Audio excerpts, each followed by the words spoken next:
I've been driving all around. You know what I like? When they're working on the highways, some of these signs they have, like right lane closed, used left lane.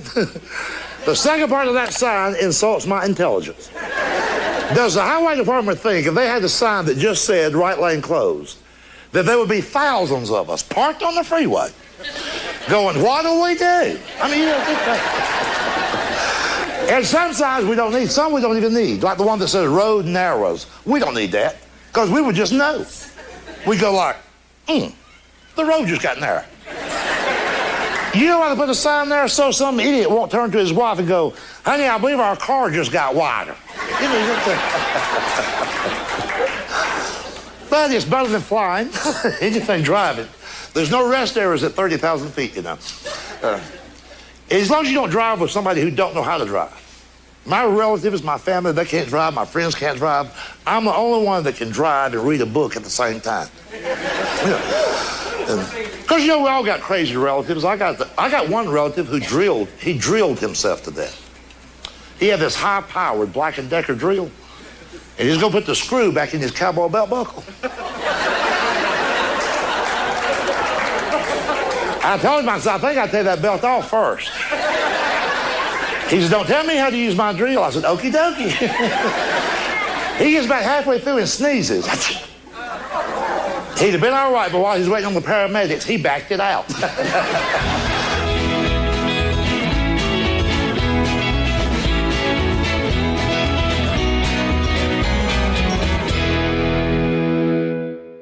And by the way, have you noticed that's one thing that all of us fat people have in common? We'll do anything in the world to lose weight except quit eating. We like to read books, join clubs. Matter of fact, we like to read a good diet book while we're eating a box of cookies. And I've tried every fad diet that come along. Remember Dr. Stillman's water diet?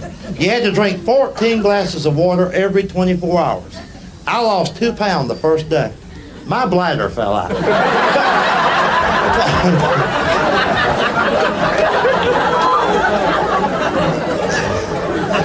But I'll tell you what, I invented a diet. You fat people write this down, I don't mind. What you do before every meal, you drink a half a pint of Seagram 7. You're still hungry, but you can't find your mouth.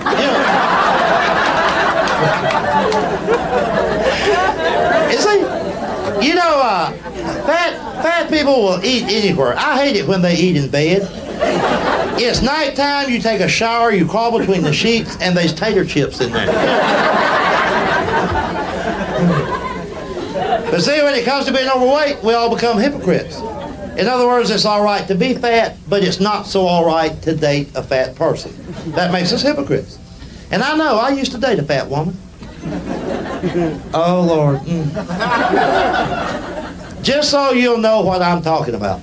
The moment you saw this woman, you just assumed that somebody in her family owned a flatbed truck.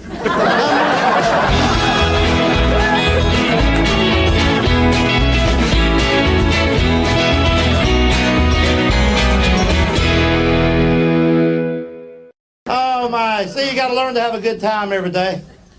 No matter how much money you're making, what kind of job you got, what kind of house you live in, we all have a day that comes along where on that day, we feel kind of sorry for ourselves, like everybody around us has got a better life than us. They're making more money, they got a better house. And we're just tired of Chattanooga, tired of where we live, we're just bored, like the world's going by and leaving us behind. On a day like that, you need some excitement in your life, a spark to your day. You listen to what I'm telling you, I wouldn't lead you wrong. You try this sometime. It is against the law to go through a red light. It is not against the law to stop on green.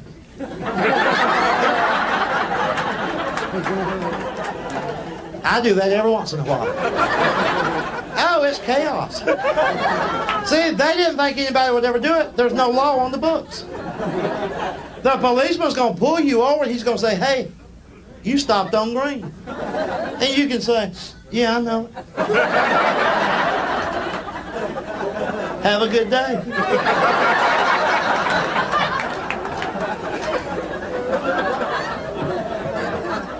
You ever heard somebody say this?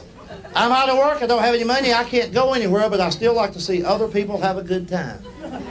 Liars, liars, liars. I'm going to be honest with you. If I'm miserable, I'm going to mess up somebody's life. Here's what you can do. If you're not working, all you're doing is watching television. So anytime, Monday through Friday, right at lunchtime, when McDonald's is the busiest, go through their drive-in window. Order a bunch of stuff. Then pretend your car won't start. Just sit there and block the window. Sometimes you'll have cars lined up a half mile. And every one of them's got to be back to work in 30 minutes. Except you. And you ain't got diddly squat today. Just get out and sit on the hood. Wave at them. You can talk to them if you want to. You can say things like, how long y'all get for lunch?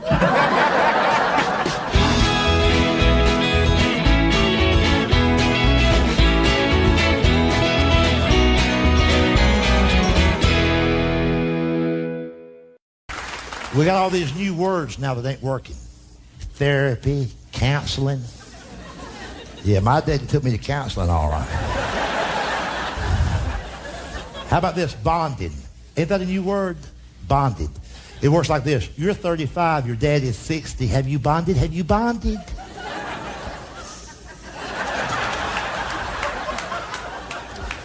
My father and I never bonded. We've posted bond for each other.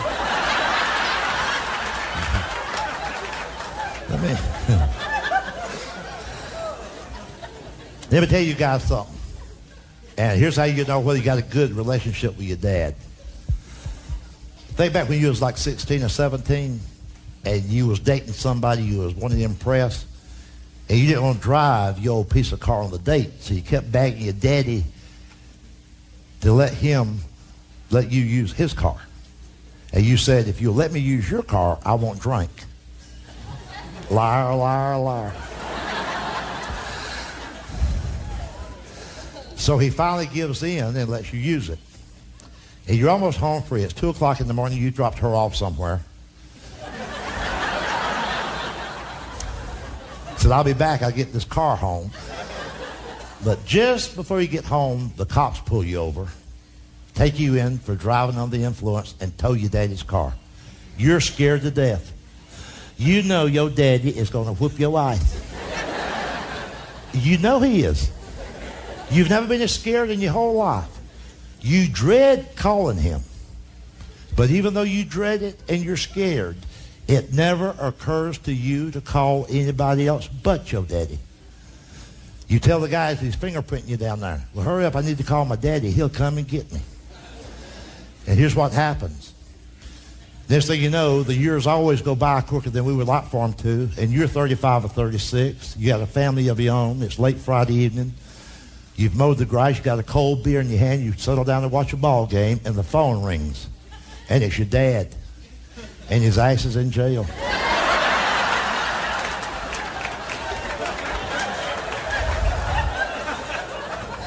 He just beat the shit out of the UPS man.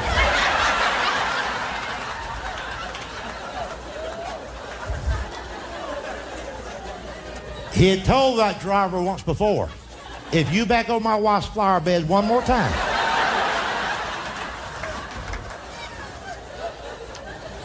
If that was a time when a man did what a man said. So the UPS truck backed over her buttercups. Your dad's in jail. But as they're processing the paperwork, he tells them, well, hurry up. Need to call my boy, and he'll come and get me. There's bonding for you right there.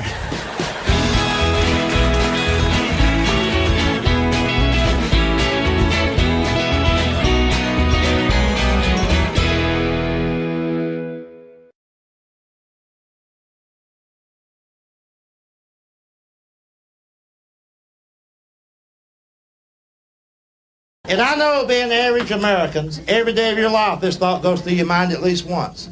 Some mornings when you wake up, it's the first thought on your mind. And that is, wonder why anybody wants to be on Family Feud. Well, here's what I think. I keep visualizing some family out around Nebraska or Iowa, sitting around the dinner table one evening. The husband says, honey, you know what? They ought to be a way that we can let this whole country know our family's illiterate. Now, wait a minute. I know everybody here in Des Moines knows it already. I mean, coast to coast, just let them know we don't have a lick of sense. You know? So you end up watching them on the show. The lady introduces everybody. Now, Richard, I'd like for you to meet our handsome son, Eric. And that makes you sit up straight because you can see Eric's ugly. Eric's a senior at UCLA. He'll be graduating this year. And you're thinking Eric's going to do all right on this show. He's going to college. Now, later on in the program, it's Eric's turn to answer. And we all know what tough questions they have on Family Feud. Now, see, once again, in Mississippi, that line won't work. Down there, when I say, you know what tough questions they have on Family Feud, the whole audience is going, oh, yeah, boy. Anyway, the question for Eric is, name one of the states that begins with the letter K. And of course, Eric is stumped on this. But just before the buzzer sounds, he says Connecticut. Am I upset with Eric? No. It's that family of his. Good answer. Good answer.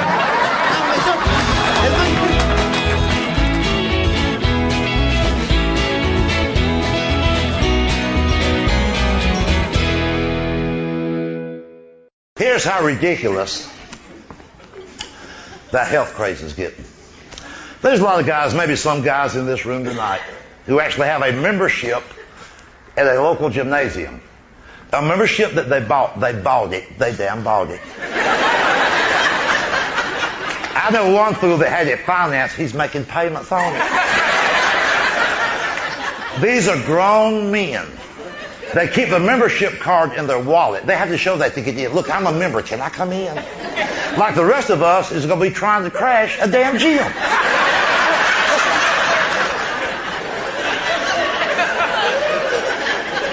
If you have a membership at a gymnasium, in layman's terms, here's the meaning of that. That means you went to a businessman in your community and you said to him, look, if I give you part of my hard-earned money, will you let me come in here every day after work and lift something heavy? And the guy goes, well, yeah. You got any stupid friends you can bring with you?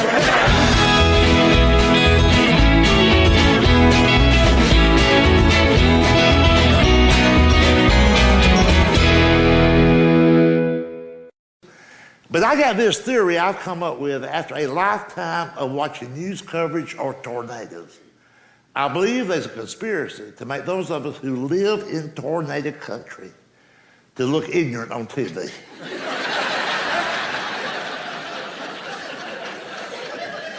Don't you find it odd that after thousands of tornadoes, thousands of destroyed homes over the years, they never can interview anybody that's been to the dentist?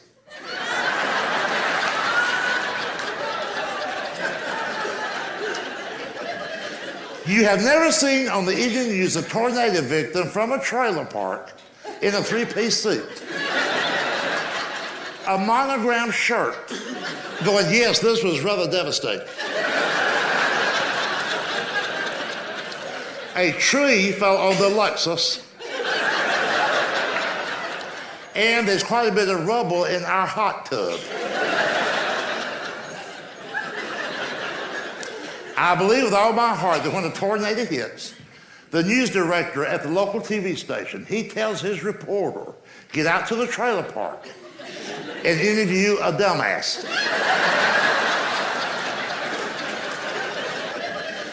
And try to find one who's married to a fat woman.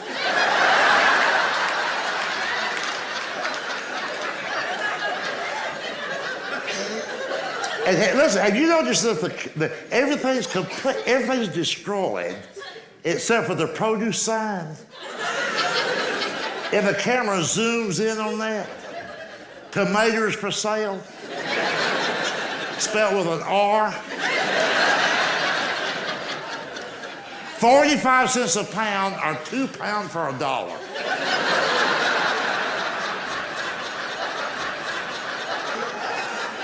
Now the whole world knows we can't spell, and hell, we can't add either.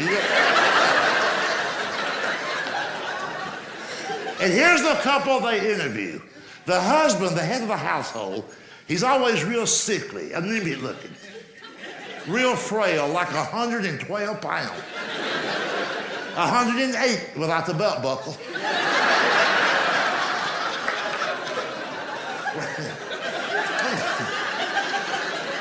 Wearing a John Deere cap. Got that out of layaway. He's got a tattoo on a wooden arm.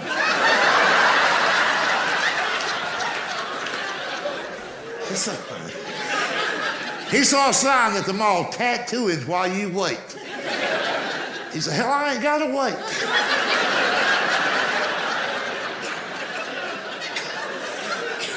Got a tire gauge in his pocket. That's in case the trailer don't seem level.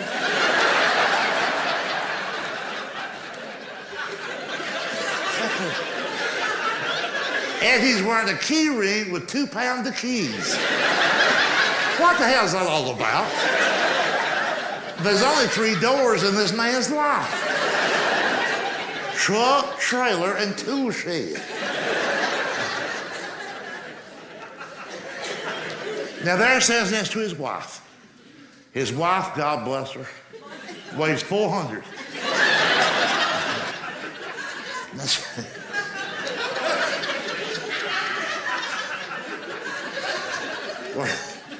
Wearing those tight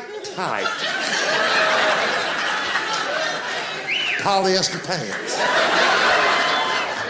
You know, little irrigation ditches and all.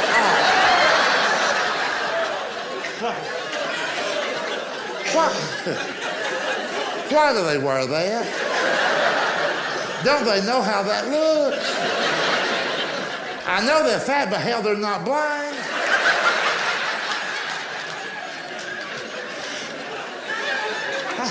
How can a 400-pound woman put on tight polyester pants, then look in a mirror and go, all right?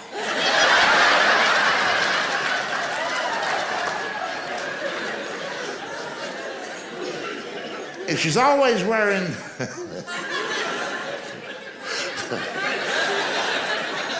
I just thought of this, I'm gonna throw it in.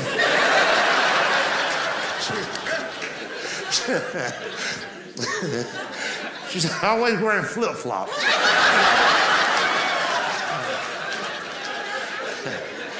Because she thinks her feet are her best feature.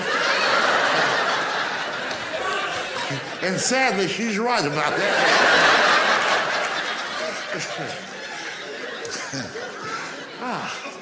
And she's always wearing a beeper. Let me tell you all about fat people and beepers. They should wear the old kind of beeper, the one that made a noise. They got these modern high-tech ones now. They don't make a noise, they simply vibrate. Well, trust me on this. If you weigh 400 pounds, you're missing calls.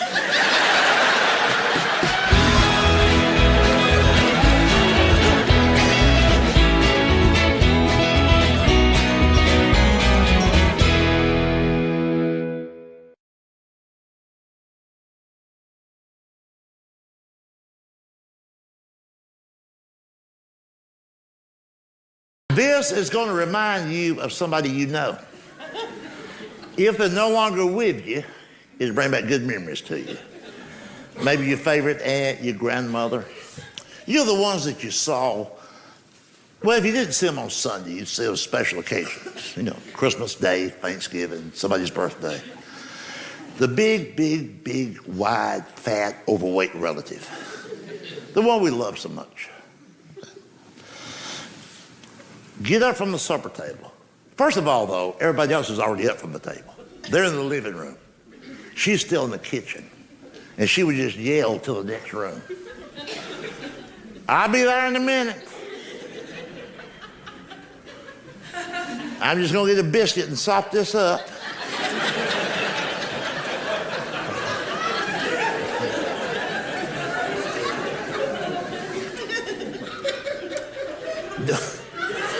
That could be what's wrong with the country. A whole generation of Americans who've never heard the expression, sop it up. And then she come into the living room and flopped down in the nearest chair, the first chair she came to. And to a little kid, it always looked like it was in slow motion. Because we always thought for sure the chair was going to break. She'd come in, she'd be like,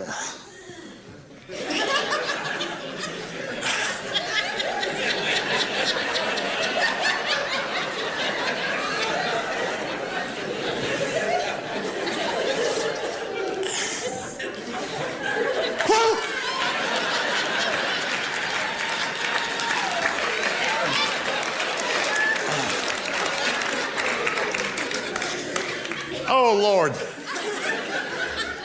I ate more than I planned to.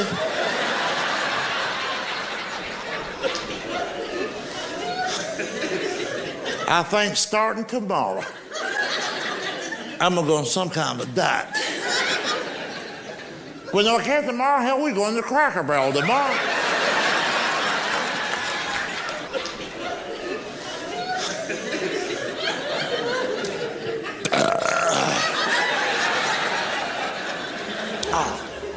I don't know why meatloaf lays on my chest. Seems like it's right there, won't go no further. Oh.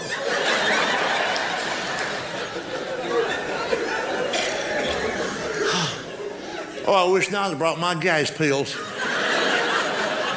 I didn't know you put onion in your meatloaf. Lord knows I can't eat cooked onions. Oh.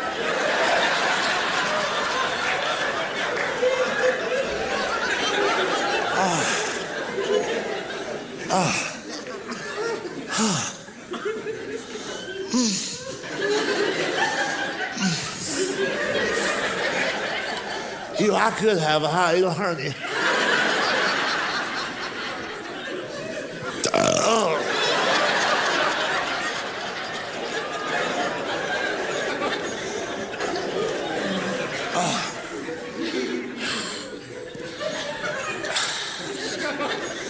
If I knew my insurance would pay for it, I'd get me an MRI.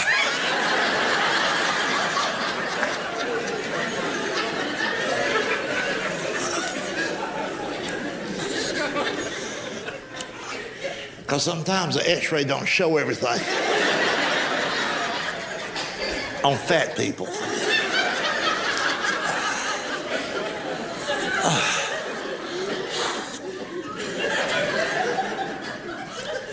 If y'all would wait a few minutes, I'd help with those dishes.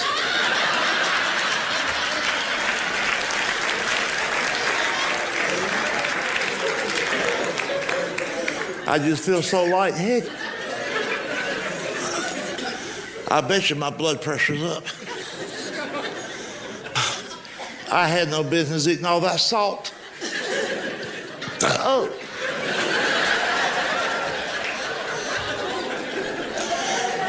But I'd just soon not have meatloaf. I can't put salt on it. Oh.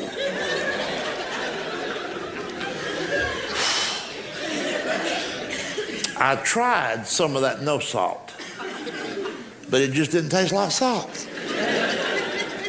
That's probably why they call it no salt.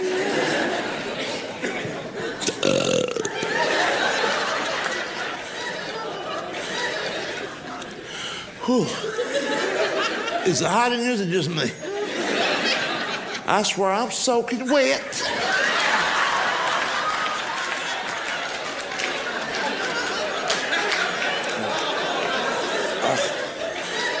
I hope it ain't my bladder.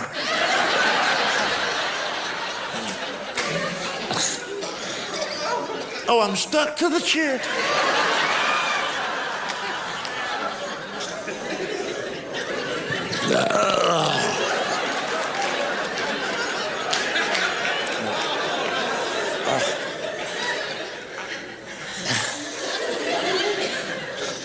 If you go into the kitchen, cut me a piece of that cake.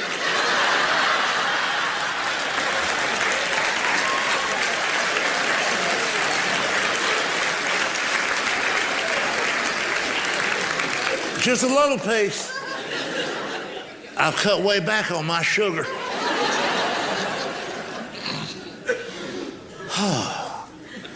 I need to get up and walk around. I wish my feet weren't swollen.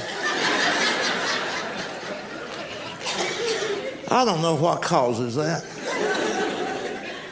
I might be allergic to something. I hope it ain't bread. I don't believe I can eat without bread.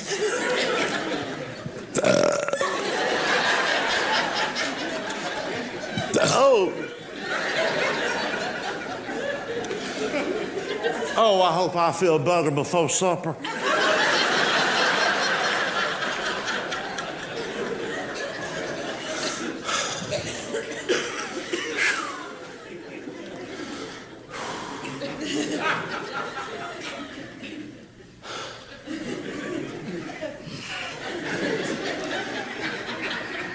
I'm good in mind to change doctors.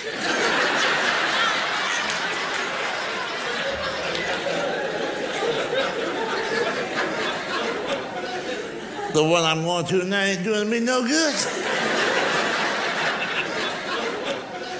Of course, his scales just go to 300. So really, he don't know whether I lost weight or not.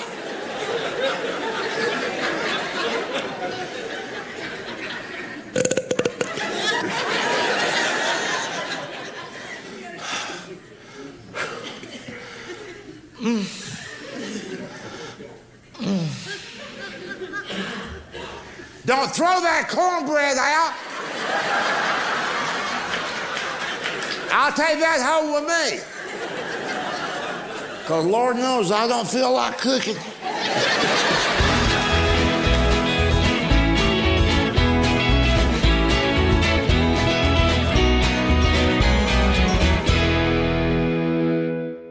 I tell you what, you pay close attention and see if this right here for most of you out there tonight, see if this don't bring back some precious, fond childhood memories to you about your mother and that covered dish. You think back a long time ago now when you was like, oh, just yay big. It'd be late in the evening, early night time. Everybody's out on the front porch after supper, about half asleep. Pot roast to do that to you. Remember, those were the good old days in America where a mother forced the kids to overeat. Made them eat. All right, y'all don't eat all that pot roast. I ain't gonna make another one. Well, hell.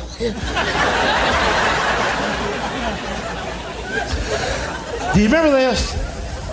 Remember as a little kid, we'd all be sitting on the doorsteps, a kid would.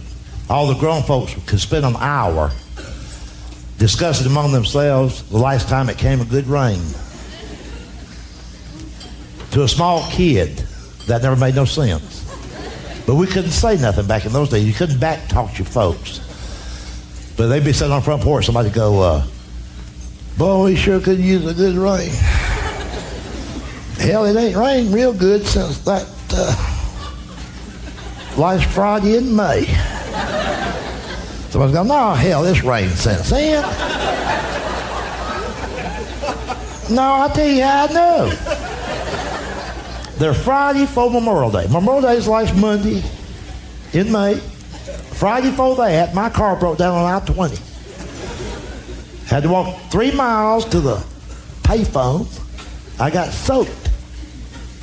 Last damn Friday in May. So I said, no, I'll tell you what.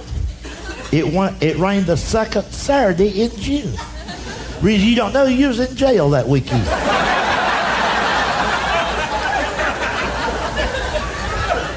Then he said, well, that wasn't my fault. If y'all got a bondsman, I could have got out there on Friday.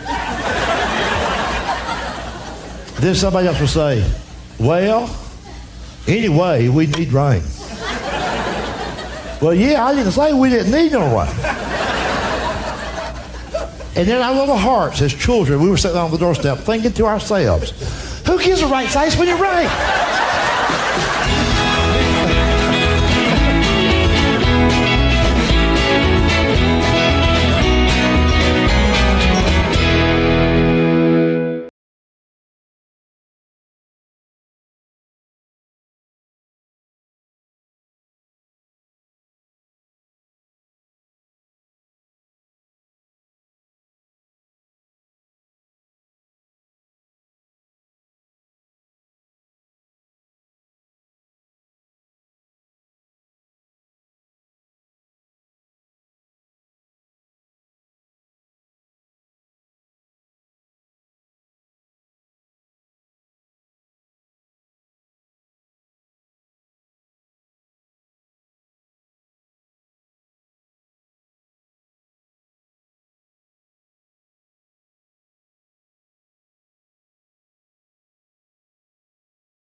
People should laugh every day. It's good for you.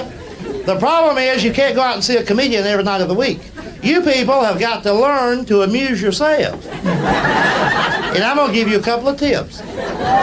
Like, for instance, the next time you're the lead car in a funeral procession,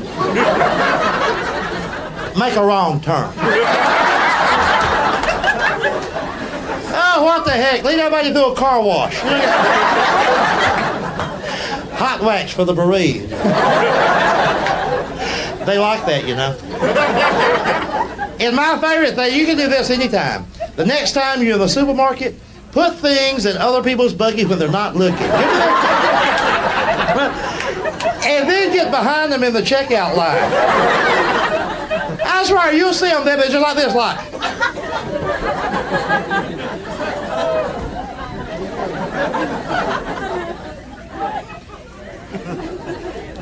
I don't remember getting that. Then they'll pay for it.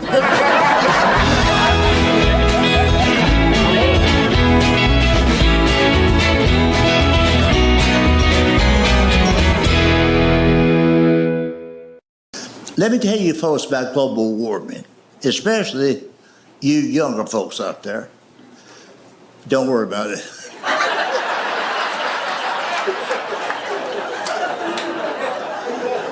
And I'll tell you why.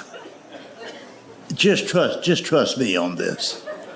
For as long as I have been alive, it's been hot in the summer.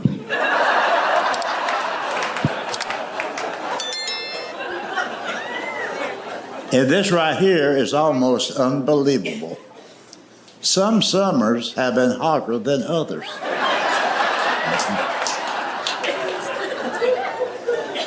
You know what it is? It's just weather. You know, every holiday season between November and December, Reader's Digest publishes this poll that has become kind of popular. You might be familiar with it. It tells us that most Americans today are not as happy, not as content, not as joyful as their parents or grandparents were. Now, we don't know why, we just aren't. Well, see, that's one of those reasons.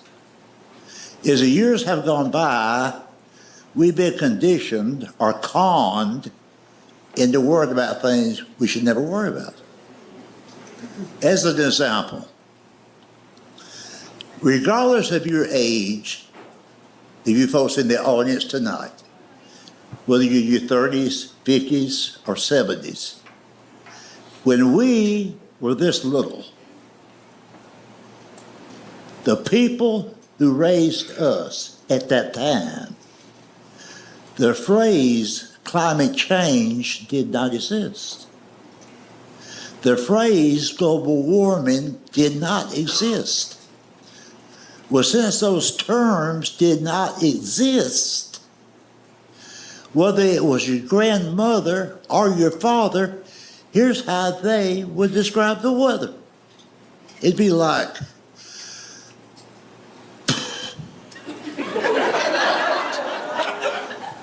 damn, it's hot.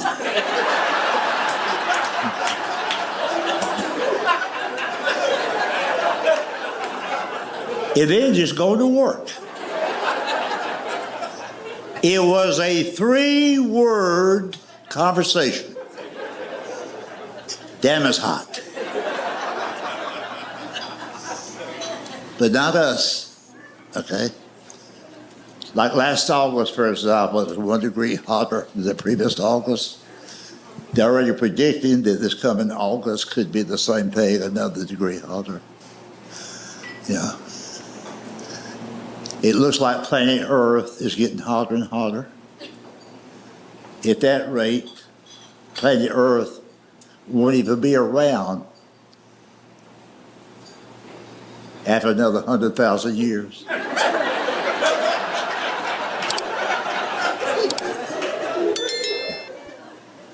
And there's something we all should do. It's our responsibility.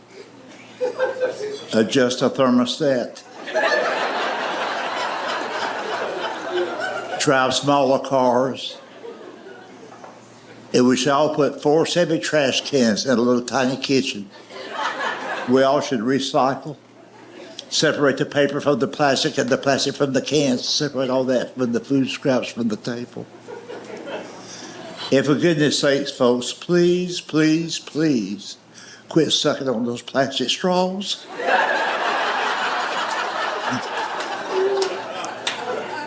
They're going to end up in the bottom of the ocean.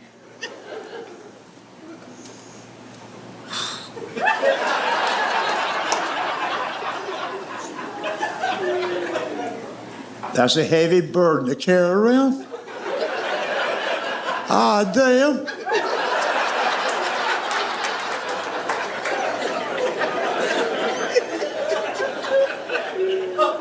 We've gone a long way from damn it's hot.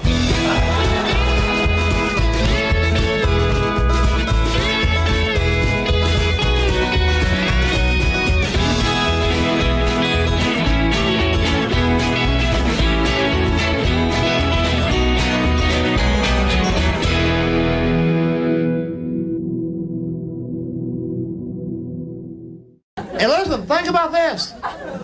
Department stores are practicing medicine. For almost 20 years, we think it's all right. Let's say you go over to Sears and Roebuck just to look around. And by the way, if you notice, that's what we all do at Sears now. Nobody buys anything over there. Well, you're off this afternoon. What you gonna do? Well, I'll tell you. I think I'll go over to Sears and look around. All right. You're over at Sears. You're in the lower level, the basement. That's the hardware department. All you're doing is checking out what's new with Black & Decker.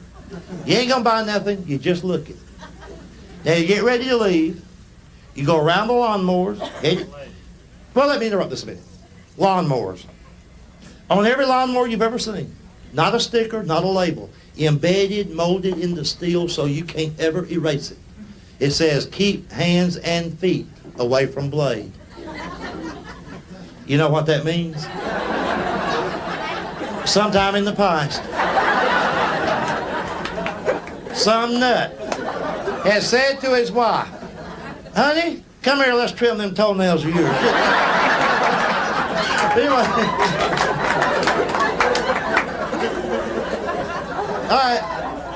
All right, now, you're leaving Sears, you're headed toward the, listen.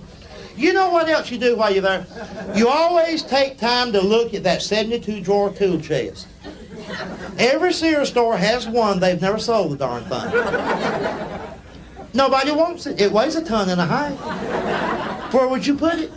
They put it on sale twice a year. Nobody buys it. I grew up going with my daddy to look at that. He'd sit in the Sunday morning paper. He'd say, look at him, Junior. That was me.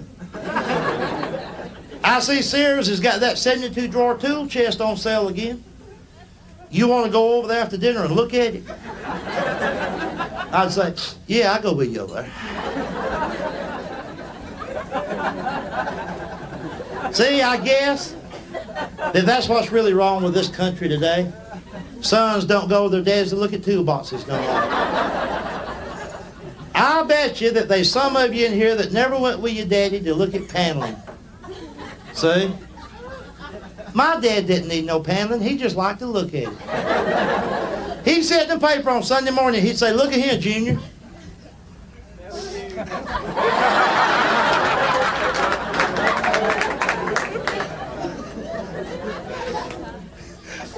I see they got that paneling on sale again. You want to go over there and look at it? I'd say, yeah, I'll go with you over there. Anyway.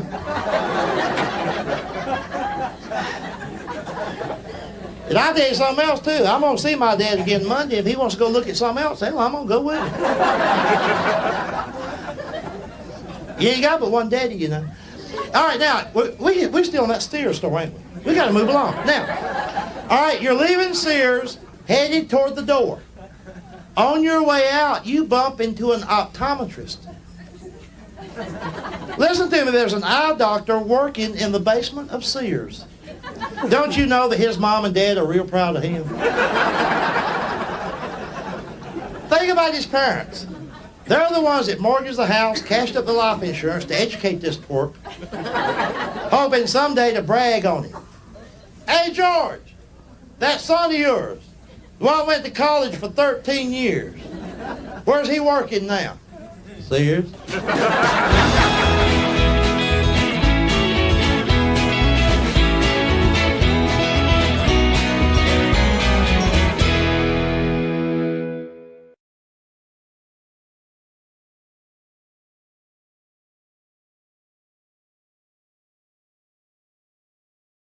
This is true. This is about less than 6 months ago. I worked on the show with a 25-year-old comedian. Yeah. All right. And that's younger than me. Are you kidding me? Yeah. Now, younger than me, but still, it's a grown man. He's 25. 25. A grown man. It's not Yeah. like a baby or something. He says to me, "Are you going out to eat after the show?" I said, "Sure." He said, "Can I go with you?" I said, "Sure." Big mistake. I went to a TA truck stop. I love truck stops late at night. Mm-hmm. But keep in mind now, to understand this story and why I was embarrassed, we were at a truck stop. Not a five-star French restaurant. Yeah. It's a truck stop. Nobody's wearing makeup. I mean, there's real men in there. You know what I'm saying? Really. There's an acre of 18-wheelers out there. Okay? Yeah. In the middle of the night. Okay? Yeah. We go in, we sit down, waitress comes over, big woman. You know, that's the kind of waitress I like. Big one, you know? Yeah. A lot of pounds, not a lot of teeth, but a lot of pounds. Gotcha. Mustard everywhere, just mustard everywhere, you know? Anyway, this young guy, all he wanted was a salad. Nothing wrong with it. But he asked this truck stop waitress, did she know whether or not any of those salad ingredients had any pesticides? Oh, boy. Had been any And she said, "Well, we spray for roaches every now and then, but I don't think none got on the lettuce." Wait, now this gets worse. This gets worse. Now listen, keep in mind now that she's talking to a man. Then she said, "What kind of dressing you want?" He said, "Raspberry vinaigrette." She looked at me. She said, "You know what he's talking about?" I said, no. Now, I won't go on about this, but now, a few minutes later, she goes, remember, it's just food. Puts the food in front of him. He looks at it, he goes, "Oops." Now, what grown man says, "Oops"? He said, "I can't eat that. I didn't know it come with cheese on it." He said, "I'm lactose intolerant. I can eat that. Yep. It's got cheese on it." Yep. And she said, "Honey, that's not lactose cheese, that's cheddar cheese."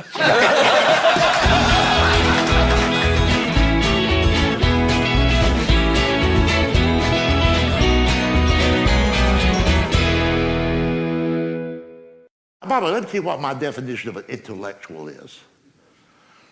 It's people just like me and you, except they believe there's life on other planets.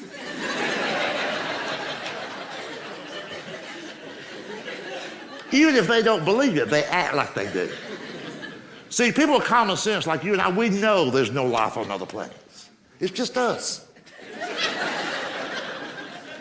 If there was life on other planets, we'd have sent them some foreign aid by now.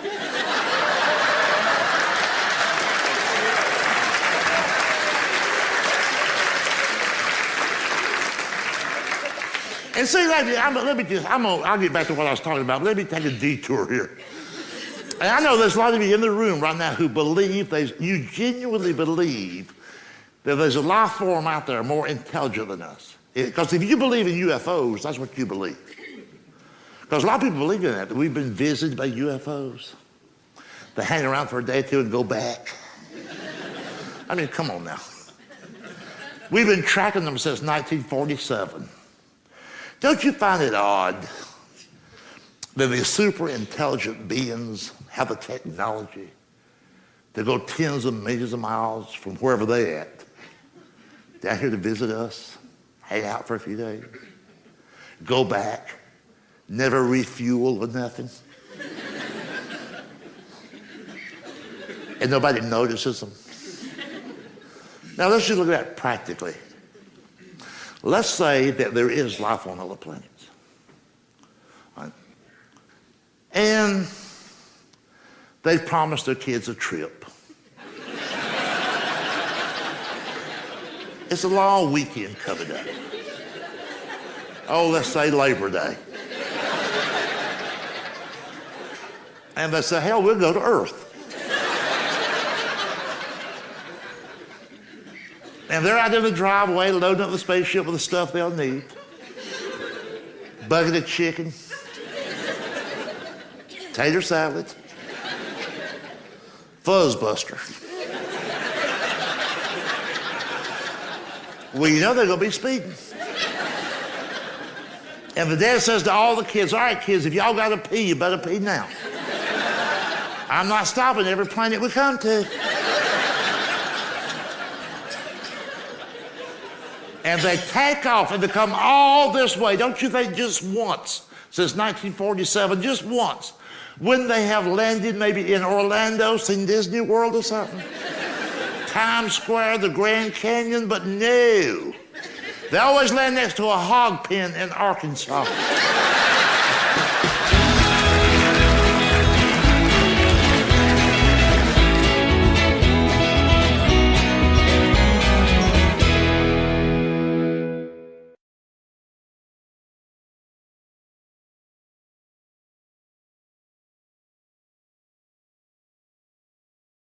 You know, people should laugh every day. It's good for you. The problem is you can't go out and see a comedian every night of the week. You people have got to learn to amuse yourselves. And I'm going to give you a couple of tips. Like, for instance, the next time you're the lead car in a funeral procession, make a wrong turn. Oh, what the heck? Lead everybody through a car wash. Hot wax for the bereaved. They like that, you know. And my favorite thing, you can do this anytime. The next time you're in the supermarket, put things in other people's buggies when they're not looking. And then get behind them in the checkout line. I swear, you'll see them, they're just like this, like.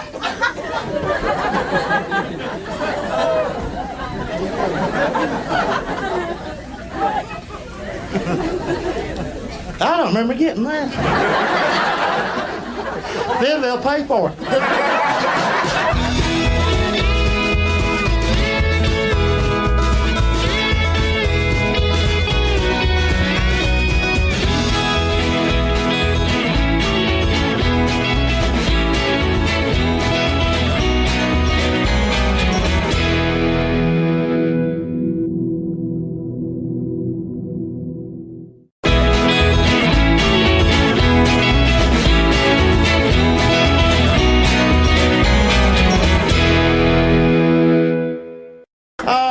See, you got to learn to have a good time every day.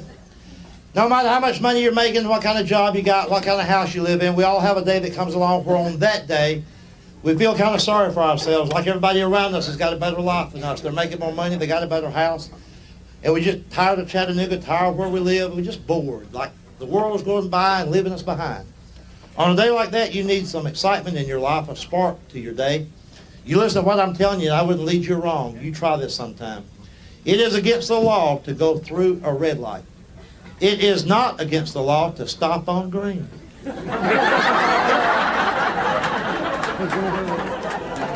I do that every once in a while. Oh, it's chaos. See, they didn't think anybody would ever do it. There's no law on the books. The policeman's going to pull you over and he's going to say, hey, you stopped on green. And you can say, yeah, I know. Have a good day.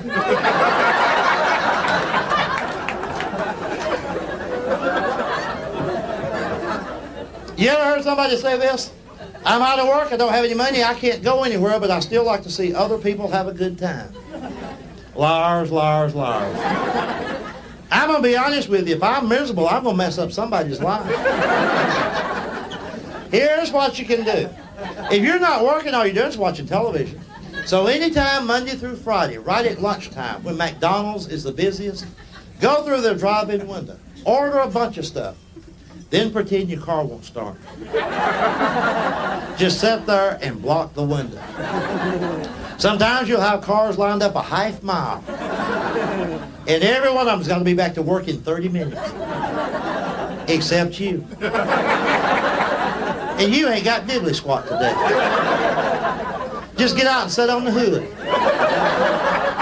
Wave at them. You can talk to them if you want to. You can say things like, how long y'all get for lunch?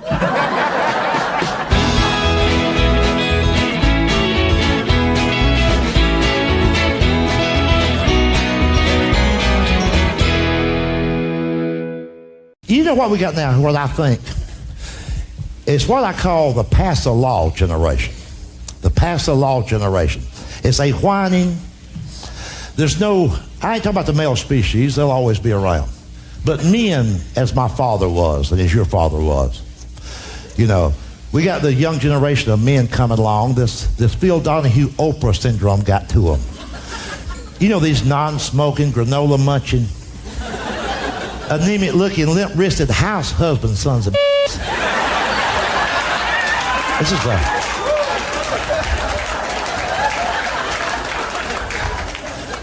driving a Hyundai and like it.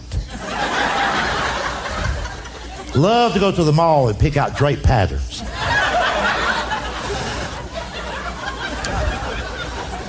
Here's why I call them the whining generation. You know, we've been electing them to office now. Here's how it works. That man just bought a handgun.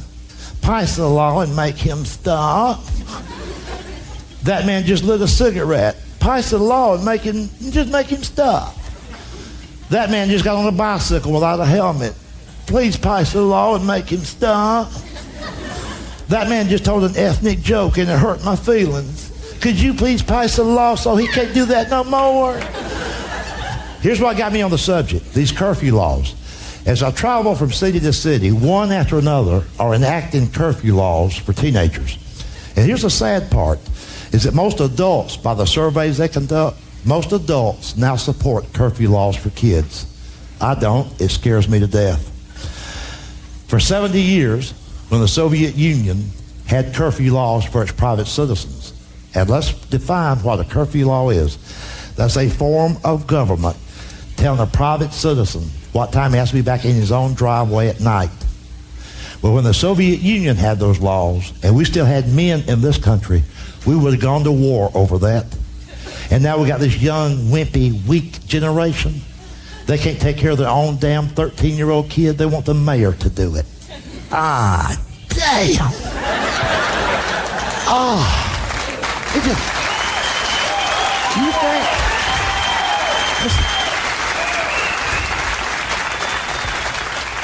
you think my daddy needed a law to get my butt home by 12? No. When my daddy made a threat, I knew he had the strength to follow through because I knew what he had for breakfast.